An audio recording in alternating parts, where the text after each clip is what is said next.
So in Season 4 of Invincible, we get to see a lot more Viltrumite combat. One of the most effective techniques is this chop-style slicing strike. Why do they so often default to punching? I mean, if you had to fight somebody in hand-to-hand combat, would you rather rely on your fists, or would you choose knife arm? Personally, I would pick the knife arm, but a majority of the time, Viltrumites just punch each other. Do they just like punching shit, or is there a reason? Is there a downside to the chopping technique? We see Omni-Man often use it on non-Viltrumites, such as the Immortal. He really likes to use this one on the Immortal. But we know this attack can cleanly cut in half a Viltrumite. And to be sure, yes, this was the same kind of attack. However, there's an argument to be made that this power feat shouldn't count, as this was during the Great Purge. That means these were the ones who didn't survive, and they were weaker than today's Viltrumites, perhaps less durable, as we see Thula tank one of these exact attacks by Omni-Man. So while it looks like a devastating move, I would like to think that this couldn't take out Conquest. That being said, we do see this move still work on current Viltrumites, still able to either cut or pierce the body. So maybe the reason they don't spam this is some sort of focus requirement.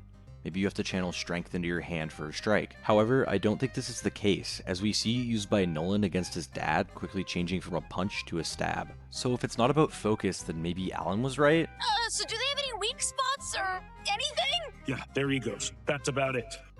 Their ego could lead them to reserve this move and use it more as a last resort. Think of Conquest taking his time in a fight. He only used this move against Mark twice. Once in their first fight, and once when Mark was about to kill him. And both times, Conquest was either wanting to end the fight or move in that direction. We see during Omni-Man's execution ritual, after beating him, they intend to end him with this slice attack, contributing to the fact that Viltrumite culture might save this move for when one intends to end the fight.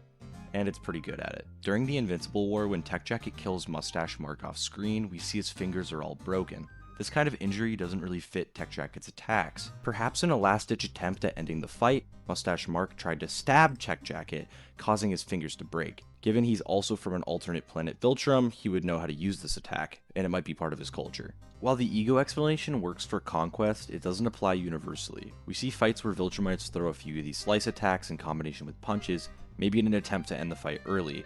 So if it's not ego, then what could it be? Interestingly, we see this attack style used mostly by Nolan's mom, and come to find out, we see a lot of female Viltrumites using this attack. Perhaps more effective due to their hand's smaller surface area compared to someone like Conquest with large hands, who has to plant his foot for a stronger thrust. But maybe female Viltrumites just like to cut things. We also see Thula with a blade attached to her hair. Which, by the way, what exactly is the point of this given that you have two knives that are also your hands? Regardless, it seems the target area for these attacks are typically soft areas of the body such as the stomach. At least when we disregard the pre-purge Viltrumites. Even with limited target areas, why don't they still spam this attack to win more fights? Well, think about it this way. If I were to punch you in the stomach, it would probably hurt, especially if you weren't expecting it.